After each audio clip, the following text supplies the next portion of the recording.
the conversation been with yourself today? I'm talking about your internal mind conversation.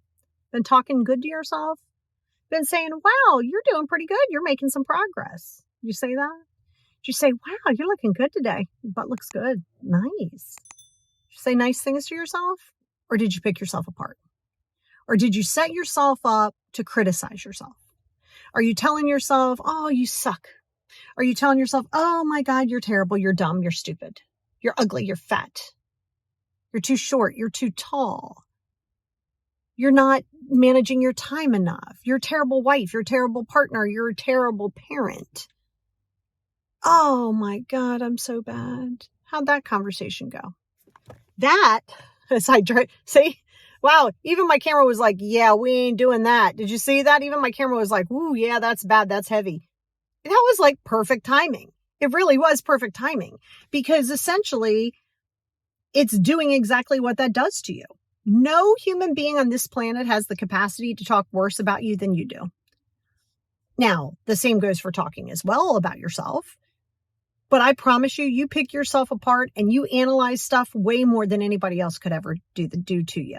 So I want to talk to you a little bit about that self-criticism because it's hurting you. It's hurting your immune system. It's hurting your emotions. It's hurting your mental. It's hurting your physical. It's hurting everything that comes along with it. Okay.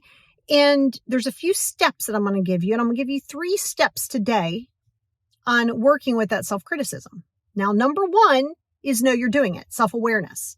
Self-awareness is going to be a lot of what we talk about. Self-awareness. Be aware of your actions. Don't be aware of, self-aware isn't Bob's awareness. Like we're not worrying about him being self-aware or his actions.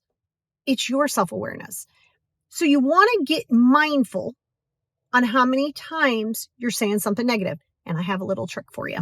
It's been something I've been using with my clients for years, is I want you to get little teeny tiny jars, like any something that's going to allow you to, maybe this big, depends on how much you're talking bad about yourself. I like for you to, if you drive, I like you to have one in the car, one by the bed, one in the kitchen, a few different places. I want you to go get a roll of dimes from the bank, full on roll of dimes. Keep some in the car, some by wherever these jars are. Okay. And because sometimes, we have 70,000 thoughts in our head a day. So, sometimes they're silly, sometimes they're intrusive. These aren't about the silly or intrusive ones. This is about your negative thinking about yourself, not the family, not the situation, not the spouse, me, you, me, right here. Okay. When you feel that you are saying something that is not beneficial to your growth, to yourself, take one of those dimes and put it in that jar. Okay. There's a reason.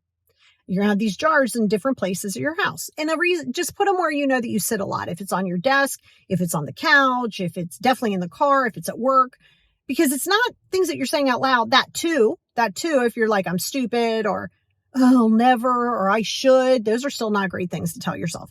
Take the dime, pop it in a jar. Wait till the end of the week. You might need 2, 3, 4 rolls. I'm not lying to you. I've had people go through like $50 worth of dimes. Now, these are your dimes. Okay. But at the end of the week, I want you to take the dimes and from all those jars. So let's say go from like Monday to Monday, Sunday to Sunday, whatever day you're going to do it. And I want you to add up that money, however much it is. Okay.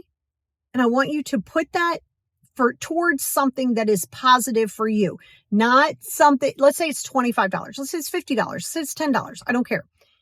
It's not to be spent on anybody else but you.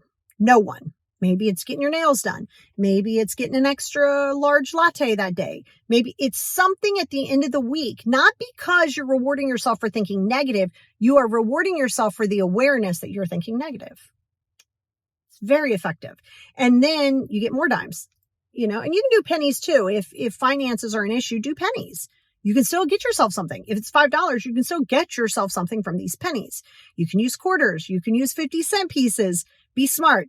Tell your spouse you need dollar coins to do this. So then at the end, if you've done $100, you're like, well, just treating myself for being amazing, right?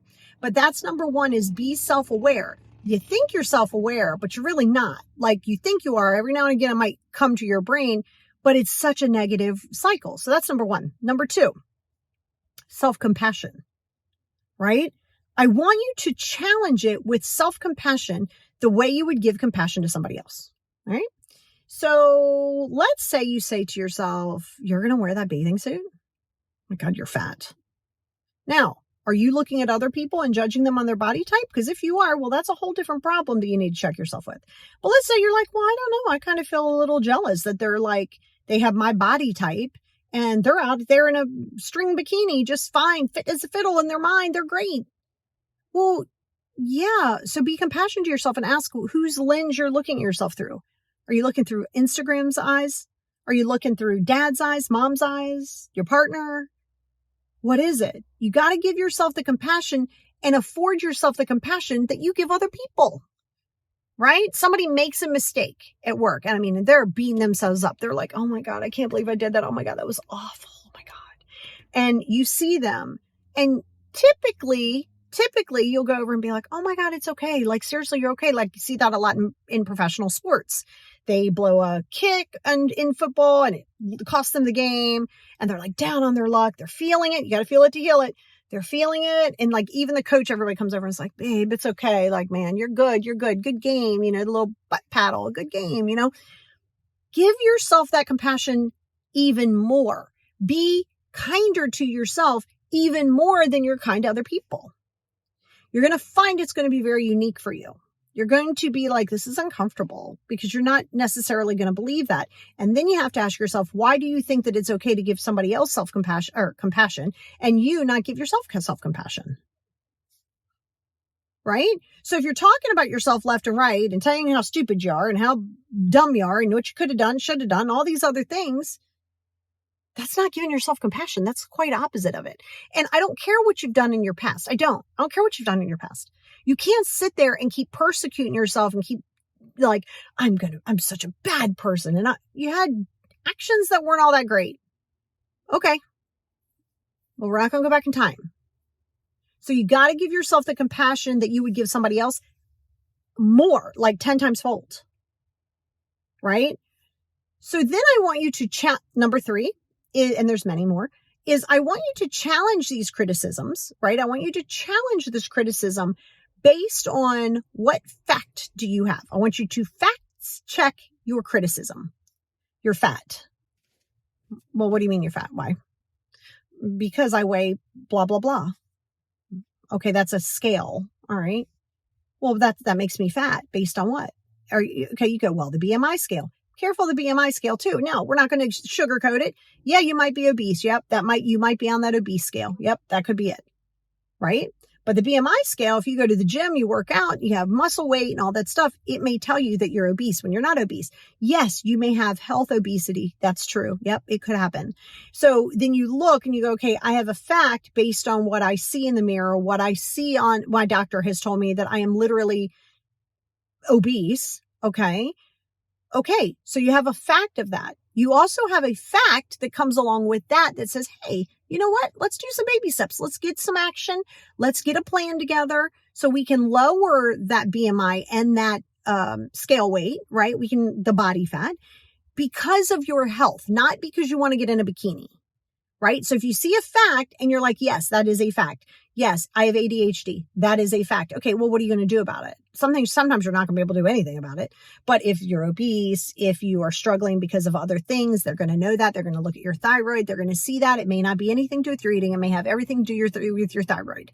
So you got to challenge it. Now, other things are not so easy to be like dismissed and go, yeah, it's a fact. Okay, somebody goes, you're stupid. Based on what? Well, sure. If you take me into the middle of Yale and put me in a advanced chemistry class, I'm not dumb. I just don't know the information. Don't get that twisted. Just because you don't know something doesn't make you dumb. No, it just means you don't know it. They got there somehow. They weren't always those chemical or chemistry professionals. They weren't. They didn't know it either, but they worked towards it. So challenge your self-criticism and say, based on what fact? If there's a fact there and you can prove it, no emotion, you're proving that it is fact-based, then you do something about it if you can, and you put together a slow plan. If in fact you don't have any full-on proof of facts, you got to let that go. You got to let that go because you're doing it based on an opinion and historical thing, something you see about yourself, the vision and with the lens in which you're wearing yourself through. And those are 3 ways to kind of help you with this self-criticism. It is not overnight. You have got to be consistent. You did not get here overnight, and it's so automatic for you. But doing those 3 things will be very, very helpful in changing your mindset.